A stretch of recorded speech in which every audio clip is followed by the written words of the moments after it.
odayaashii waxgaradka beelweynta Nuur Maxamuud oo ka mid ah beelaha deegaanka gobolka Sool ayaa geel Soomaaliya ku wareejiyay sirka nabadeynta Adhacadiye kaas oo gogashiisu taalo waxaana madasha wareejinta geela ka hadlay odayaashii waxgaradka wada Soomaaliyadaasi ee beelweynta Nuur Maxamuud dadka islaamka wixii dhaxmaray in wanaag lagaga shaqeeyo hadii ay wanaag iyagu la yimaadaan in wanaag lagu taageero intaas waxa weeye markaan ka gudbo Ilaahay aan ka baqno meel kasto oo la isugu yimaado taqwada Ilaahay la isku baraarujiyo oo qof dadka ka mid uu yiraahdo waa Ilaahay aan ka baqno dadka intiisa kala wada fardal kifaayo waa ka dhacayaa inta ka bacdi awrta waxa weeye gaariga saaran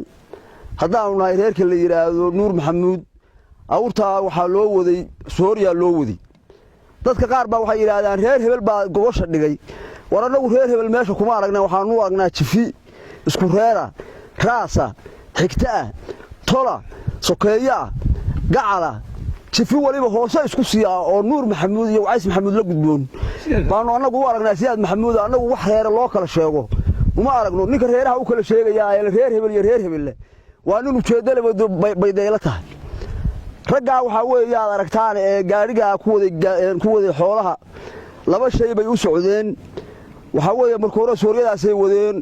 oo lagu taageerayo nabadeynta iyo goosha nabadeed ee la dhigay ee Siyaad Maxamuud taa marka laga yimaado dadku hadii ay yiraahdaan annaga sida de ka dhacday carrad dhulbaantay dhul badan hadii ay yiraahdaan war waxana dhex yaala annaga ka wada hadlanay yaani waxa weeye hanala sugu oo annaga dhamaysanay waliba hanalo ku duceeyo waxaan u maleynayaa de hadal kale kama furneen waa in loogu duceeyo wanaaga waxa weeye reerkaas Siyaad Maxamuud gogosha la dhigay wanaaga yaani waxa weeye ay garteen wanaaga waxa weeye isla qaateen insha Allah qabyana yeelan mayso Ilaahay biidnillaahi albaari qabyana yeelan mayso hawsha maanta gogosheeda halka la dhigay inaanu idinku duceyno wax kale ma yaaliina ileen Siyaad Maxamuud waxa weeye jaamac iyo Maxamed waa laba wiil oo adeer u nahay weeyo anaga adeer mudan oo mudana inaanu idinku duceyno oo idinku taageerno idinku hambalyeeyno baanu soconay walaalaha shaqada dhex martay ay isagu timi 14 iyo boqolka ku salaamaya mar labaadka waxaan leeyahay haddii ilaahay annaga dhamaysanayna annagu waa la qabnaa kama xumin waanu ugu hambalyeynaa raalli baan uga nahay waxaanu sarabnaa warbixintayadii iyo annaga warkayagii odayaasha labadooda iga horeeyay baa dhameeyay walaadka iyo odayga dhameeyay hadalku waa sida odayaashu u yiraahdeen marka ugu horeysa maanta kicitankayagu wuxuu ahaa booqashada shirka aanu u maqanayno aanu jidka ku soo jirnay aanu soo soconay ilaa maalintii gogosha la dheeyo bilaabay shirkan iyo gogoshan nabadeynta laga shaqeynayay labada reer ee walaalaha Siyaad Maxamuud aanu adeerka u nahay maanta waxaanu shirki maanta aanu soo gaarnay waxaanu wadnay geel Soomaaliya oo aanu ugu tala galnay shirka iyo nabadeynta aanu ugu tala galnay oo aanu soo qaadnay takale sida wadaad ku sheegay iyo odayga Maxamed Warsame ay sheegeen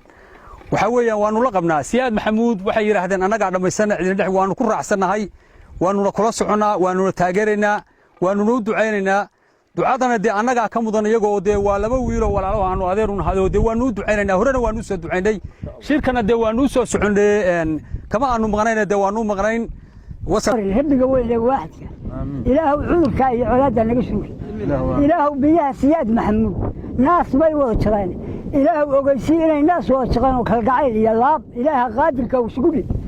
ilaahu sidin baa dhacay leeyahay ilaahu uu san ugu tarin ilaahay uu naga waabay rabbiyo sidoo kale waxa gudoomiye geela Soomaaliyada guddiga shirka nabadeynta kuwaas oo ka mahad celiyay xoolaha la soo gaarsiiyay shirkan odayaasha Nuur Maxamuud Siyaad Maxamuud qosoo jactiilada u keenay awrta waana mudayihiino ducada ay maanta duceeyaan waa la arkayaa awr lixabay wadaan shirkay u soo tala galeen halkanna waxa ka socota gobol nabadeed sida ay u duceeyeen in Allah u aqbalo baanu rajaynaynaa Soomaaliyada ay keenayna waa uga mahad celinaynaa waana ka gudoonay waa mudnaayeen waxaan u mahadnaqaynaa reerkan xigtadayada ee Nuur Maxamuud ee keenay awrtaas Soomaaliyada horta waanu ka gudoonay ilaahayna waxaan ugu baryaynaa inuu bedelkiisa wax khayr qaba ilaahay ugu bedelo gobashuna way fiican tahay waxaanu ku guddoonnay magac Siyaad Maxamuud baan ku guddoonnay horta Siyaad Maxamuud baa loo keenay reer gaara looma wadin nabadgelyada Siyaad Maxamuud baa loo waday waanu ka guddoonnay waanu ka mahadnaqaynaa boqolkiiba boqol alxamdulillah waxaan u mahad celinayaa beesha Nuur Maxamuud ee walaalahayo noo keentay awrta 6 ah ee ugu soo tala gashay shirka nabadeed ee Suuriyada laa yashkuru naas laa yashkuru ilaah bale qofkan dadka u mahadnaqin ilaahay uma mahadnaqin marka waanu mahad celinaynaa boqolkiiba boqol baanu mahad celinaynaa